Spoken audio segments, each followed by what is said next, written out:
Welcome to another episode of Life Distilled. We're here at Solar Spirits with Kris Lapp and Danny Watt, assistant distiller here at Solar Spirits. Kris is one of the owners. Thanks for having me, guys. Appreciate it. Thanks for coming in today. Thank you. Happy holidays and all that, right? Yeah. Absolutely. Happy holidays. We're here the couple days before Christmas, and we're going to get into the holiday spirit with some craft spirits from Solar Spirits. Yeah. See what these guys got going on. Do some tasting, right? Absolutely. Absolutely.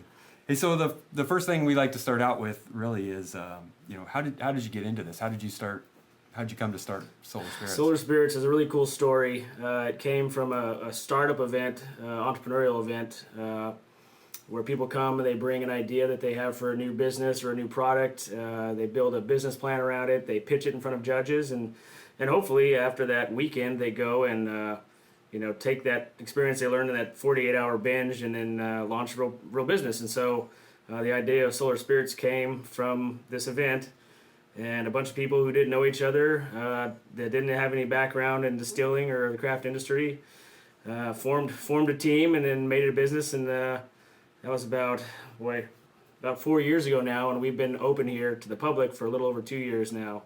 And so now there's 5 of us owners that none of us knew each other beforehand. None of us had been prior distillers, anything like that, and just kind of bootstrapped this thing from the start and learned as we went. And now we kind of say we're Solar Spirits 2.0 in a sense. We've gone through kind of their learning phases, and now we think we have a pretty polished product, a good business plan, and out there winning awards and trying to get in front of people. So when you were at the business plan competition, how did you arrive at Distillery? Was that something that somebody brought to the table? Yeah, somebody had the idea. They just said, interested in distilling, wanted to make some products, and then wanted to add the solar aspect of it. And so that's where we kind of have taken it to another level where we do a lot of engineering on our own, where we utilize and integrate solar equipment into our distillation process. Gotcha. Yeah. So we're here in Richland, Washington, Tri-Cities, and plenty of sun, right? Plenty of sun. So our solar system's running year round. Yeah, come on in, guys. We're just doing some fun. Hey, what's going on? Absolutely. Hi. Got some guest tasting rooms open today, of course. If anybody wants to come out and do some sampling, of course. Yeah. Come on in. Absolutely. Anyways, yeah. So we can pretty much utilize our system all year round. We heat all the water we use here for making mash or any other products for cleaning everything, and then we also have a hot oil system that we run hot oil through that system to heat up as well if we want to do higher temperature type things or quicker distillations versus water, which caps at a certain temperature level, whereas the oil doesn't. It can go up to like 400 degrees versus 160 or whatever. So just even to get people a little on page and dig into that a little deeper. So anybody that's doing distillation, running a still needs heat, right? Yeah. So they're heating up their equipment in order to boil the. Yeah, you got it. Whatever you're making, you have a base bowl of liquid or whatever, and so you have to heat that to start the distillation process. And so we've integrated our solar system into actually doing the distillation, where again we can run hot oil in there at 400 degrees through some like our jacketed stills, and that starts the distillation process much faster than just base water that you either have to start heating from electricity or even just running from our system starting at 160. So we just have a few different options, and it's a little quicker, and it doesn't require that we use electricity, which is kind of our goal to do more of the green technology and green business practices. Absolutely. Yeah, that was one of the things that I was really excited when I first got turned on to you guys, that you were integrating all that, and that Solar Spirits wasn't just a play on living in the high desert. Right. It was actually that you guys had done something different, and we were talking before about how you guys kind of make that part of your game plan to try to do different things that other people aren't doing. Yeah, and it's not even, we don't just put panels on our roof to try on, we don't just do that. I mean, we actually use the stuff for our production, not just, turning on the lights here and using solar panels. Yeah, so they're not photovoltaic, so you're not generating electricity. You're actually heating up water or oil, running it through your still to be the heating, to create the heat for the distillation process. Yeah. So that's super cool, man. Super cool. as we were talking a little bit before we get into the products that you guys have, we were talking before also, you guys, some of the other things that you're doing as far as green, you're making a lot of use of waste products and trying to find new ways to integrate other people's waste products into your process to make actual products that have value downstream. Here in the Tri-Cities area, the Columbia area, there's a lot of wineries, also fruit orchards and things, and you're making use of the local economy. And the really cool thing about that is when you're talking about waste, when they make wine and they crush the grapes, they're still left over with the pumice and the I guess the shell of the grape, and a lot of time they either have to pay or find a way to dispose of that. But we can just take that for free basically, and we can turn that into grappa, various types of grappa or brandy with like the cherries and different any fruit really, and a lot of times it's getting the products that maybe are a little split or aren't a certain grade that they use for grocery stores from appearance standpoint, but for us, the appearance doesn't matter. We're just trying to get the flavors and the juices out of it. So it's a really cool kind of business model as far as making aged products, which is kind of the real big trend right now, is getting aged products. So we can take waste stuff and turn it into something really good and really cool. And then it's also cool for those places too. We like to promote that we're using their local fruits and everything like that, and so then they kind of feel like they have a little attachment in what we're making since we're using their products actually. Absolutely. So it kind of makes a good story for that. Yeah. Well, just kind of closing a lot of loops and creating an ecosystem, which I think is kind of missing in a lot of production-oriented businesses.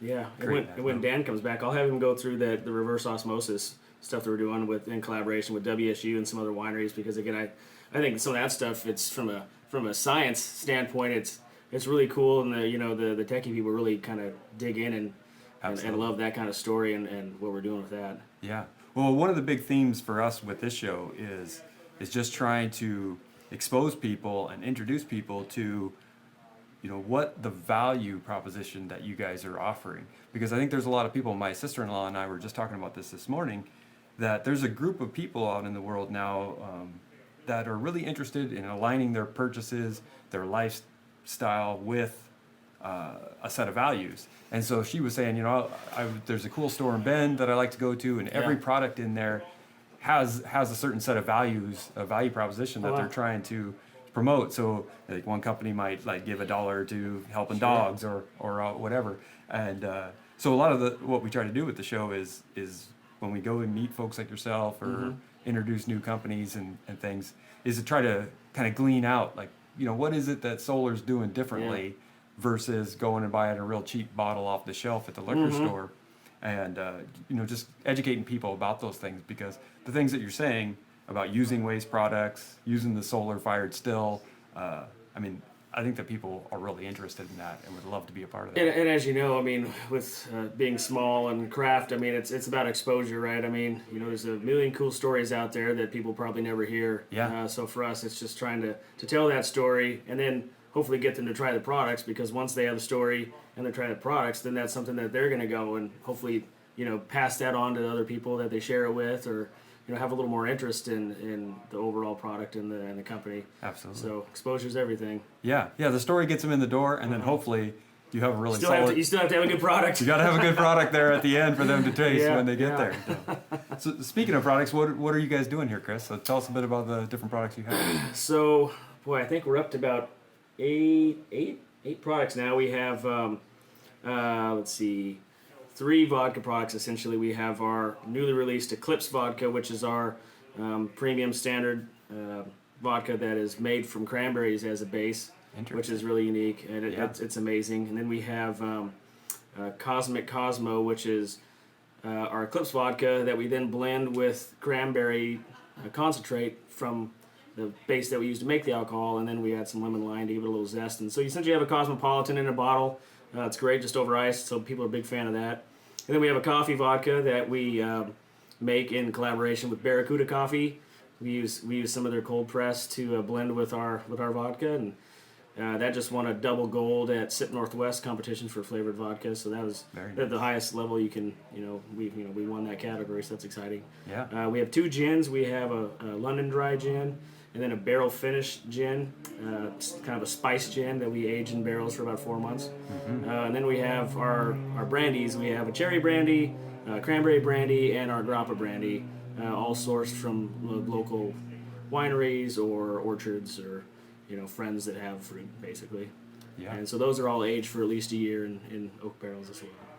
And then you have some other products that are resting that you'll be releasing at some point? We got quite a few different ones. We've got an ice wine brandy, a Malbec brandy, some more grappa, several whiskeys that should be ready in about February.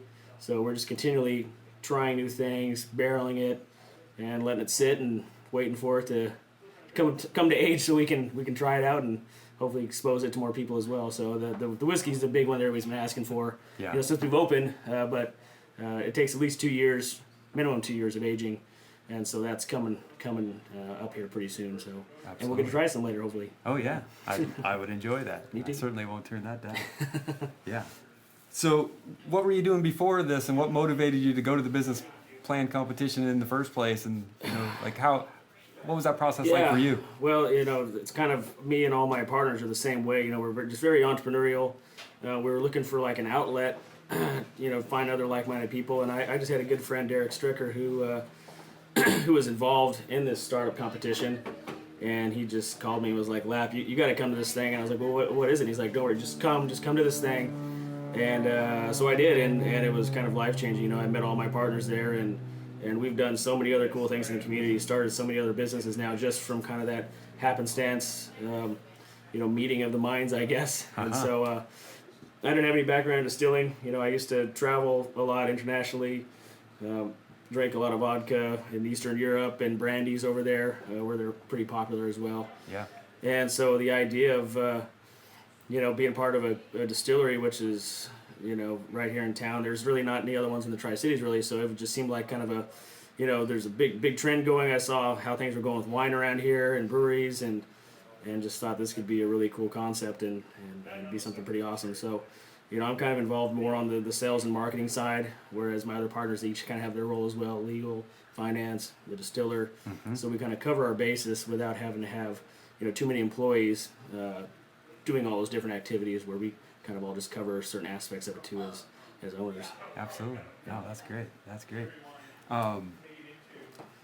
I'm interested in what you said there about how you were in Eastern Europe and Central Europe, and how you got turned on to grappa and different kinds of products, because that was one of the things when I was here last that I was really excited about was your grappa, because I have and maybe it's misfounded, but I have this idea that we're pretty limited in our understanding of spirits in America. Okay, I got a hurricane, I know about rum, I might know about some whiskey, but there's this whole spirits culture that's kind of more old world or continental that we're just not aware of. Like, Right. who knows about grappa? And then to find that you guys were making it was really cool. It is, and I've been to Italy too, and that's big wine there, but you find that grappa is a huge product there, because same thing, because they had to find a way to, what are we going to do with all this pumice and waste, and they figured out a way to make more alcohol from it. Yeah. And so when you're over there, they're selling brandy everywhere just like it's normal and popular, but then you come over here, you just don't see it that much. Right. Same with brandy.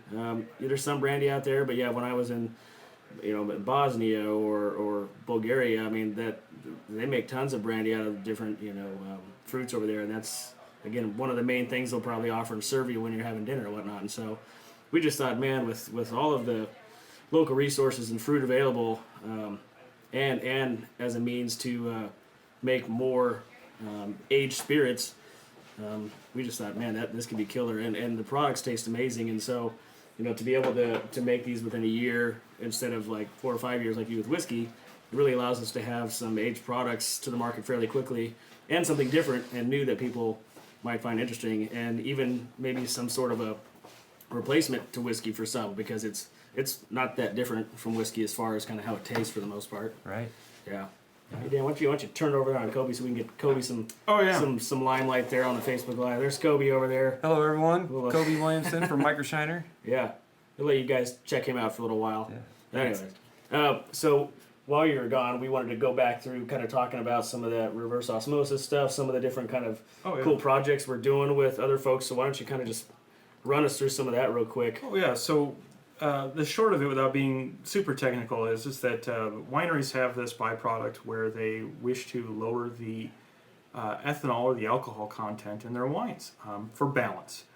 And to do that, they have this reverse osmosis process where they run wine over a membrane, and they run water the opposite way, and through the magic of osmosis, a little bit of alcohol runs into the water, and then we take that, they call RO water, and we still that from the 6% alcohol to a high proof alcohol. And the ethanol's from grapes, and we're able to make a very neutral brandy with that. And sometimes we give that brandy to local wineries to make a fortified red wine. So we're working with Scarlet Oak wineries, and we're also working with WSU to make their port wine project. And it's really exciting because although it's not very traditional, it makes a very fine, a lovely port wine. And so that RO water, you're going to be seeing more of that. As the seasons get hotter in the vineyard, you end up with grapes that have more sugar, and then of course the yeast convert more sugar into more alcohol, and so that usually ends up making wines that are a bit more higher proof than what winemakers desire. So that's as short as I could make it, I promise. But the RO water projects are very interesting, and it's a great way to take the tax burden from wineries and also make really lovely grape neutral spirit for which to use in fortified wines. Yeah, I find that really interesting, and it's one of the remarkable things about both the opportunity that you guys have here where you are, and also just the what you're making out of that opportunity. Because as Kris and I were talking about a little bit earlier, it's just it's so cool what you guys are doing to try to find waste products and make something of them. You know, he was just talking about how, you know, in Italy they were making all this wine. It was big wine country, and then they were all these wineskins are everywhere. What am I going to do with these things? So then they figure out, well, let's make grappa. You know, and then you guys are kind of bringing some of that old world mentality of how do we close these loops? Because I think you mentioned that the wineries literally, essentially, are paid to get a fine for trying to get rid of this stuff. Oh yeah, it's there's a lot of pay to dispose of these grape skins, and Absolutely. so to get to upcycle them for one more use is a great thing. And there are some super premium wineries just right down the street from us. In fact, across the river from where Solar Spirits is located, you can see a very large vineyard where we also get some grapes directly. So it's wonderful being located in a place where wine grapes and wheat and cranberries are grown. The great state of Washington is wonderful for products for fermentation and for beer making and for wine making, and it's exciting. And we're going to continue to get cherries locally as well to make our cherry brandy, which I'm very excited about. It's fun to ferment different fruit, and I spent the last 3.5 years of my life training to make wine, but grape wine, but learning how to ferment cranberries and also cherries is a really fun opportunity and project. Absolutely. So Danny, you are a student. Are you a grad student at WSU? No, I'm currently a semester away from completing my undergrad Okay. at Washington State University here in the Tri-Cities Gotcha. in enology and viticulture. And then how'd you get tied into these guys? Well, I had a friend who worked here, also as an apprentice distiller, and he now works for a really lovely winery in Walla Walla. And he told me this job was open, and it's about the most fun thing you can do part-time while getting your degree in winemaking. You bet. And so I jumped at the chance, because craft stuff where you get to be creative is rare and fun. Yeah, absolutely. So is that kind of your motivation of getting into the field of study that you're into? Well, they say you do what you love, you never work another day in your life, and I think it's true. I've spent so much time studying soil science and microbiology and organic chemistry, and whereas I think in the past I might have found those subjects boring, when they all tie into making cool creative products, it's easy to stay interested. Absolutely. Oh, I love what you're saying there, man. That's well said. It's you gotta find it, find what you love and do it. That's for sure. Well, cheers to you for having done so. Skull, Yeah, absolutely. You guys were telling me before we got going that you were doing a wheat product, and then you switched that up, and now you're doing your vodka based from cranberries. Oh, Can yeah. you tell us a little bit about, what drove you to make that change, and just what the cranberry vodka is all about? Oh, sure. So first off, we are going to continue to produce whiskey, which will feature some wheat, a portion of that whiskey. However, for the vodka, the wheat, it's a very dense starch that you have to break down via heat or via enzymes, right, one or the other or both, Sure. to make your sugary sort of wort. And then you pitch a ferment, and that requires a lot of time and energy. And we were using our solar exchange thing to heat our mash tun, and we were doing a lot of the breakdown of the starch enzymatically as well. But the amount of alcohol you get from the sugar and wheat, proof gallon wise, for the labor, because it's a big cleanup, it makes this sticky sort of oatmeal, just isn't as much as you get from making a cranberry wine. And so the cranberry wine is so much more efficient. The pH of the cranberry wine, because it's so low, protects it from other microbial infections, so it's a lot better at being stable until we can put it into the still. And the flavors end up being really, really clean, and you get that that little hint of delicious cranberry ester that comes over the still, and really smooth. So it's a great base for the majority of our products, and I think we'll be moving forward with cranberry in the future. That's definitely something that we're going to stay with. So you guys do all this stuff essentially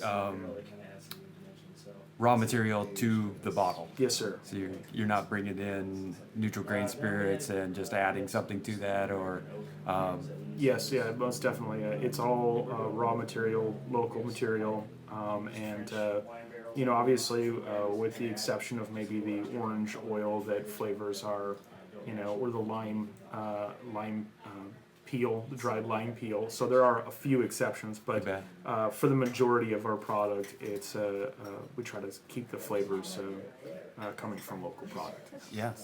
Well, that's something I'm really excited about. I'd love to hear your opinion on it. I mean, there's such a door opening as far as terroir in America. Like on the continent, if you get Bordeaux, it's from Bordeaux, France, right? Right. And it means something, and they keep their arm around that pretty tight, and they don't let you call anything else Bordeaux. And now all of a sudden, I mean, there's going to be a moment here soon where this is Washington wheat, or this is Montana wheat, and that's going to mean something. Yeah. And that's pretty exciting. And you guys are in a great place here to have a lot of terroir in your product, it seems. I think definitely that's something that in the future is going to be more important as markets become a bit more saturated with producers. And I also love the fact that people are using that word to describe, whereas typically for wine they're using it to describe spirits, sense of place. Terroir is really, really important, and I hope that consumers in the future will kind of look to that as something that's unique and be excited to try something new, because it'll encourage producers to make really unique product for them. And as long as they stay open to something new, I think we're going to be happy and have that sense of terroir eventually. Yeah.